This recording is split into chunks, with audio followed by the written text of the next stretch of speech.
Siyempre, thankful ako sa mga natatanggap kong papuri mula sa mga tao. Asahan niyong mas gagalingan ko pa. Maris Racal nakakatanggap ng mga papuri mula sa mga netizens dahil sa kanyang ibang klasing datingan ng pag-acting sa kanyang karakter bilang si Gab Rivera. Lalong-lalo na ang kanyang ginawang pagtakbo sa seryeng ito na naka two-piece lamang.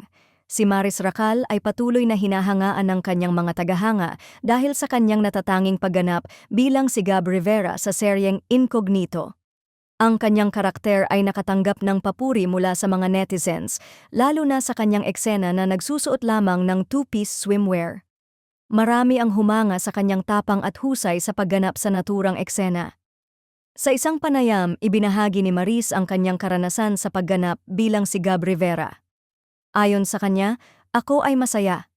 I'm contented and thankful of course because a lot have recognized my capacity as an actress." Ang kanyang pagganap ay nagbigay daan sa mga positibong reaksyon mula sa mga manonood.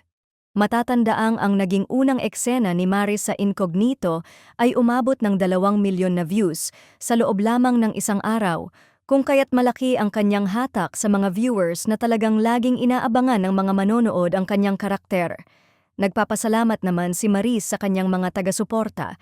Ibinahagi niya sa ilang interviews kung gaano siya ka-thankful sa mga papuri at positibong feedback na natatanggap niya.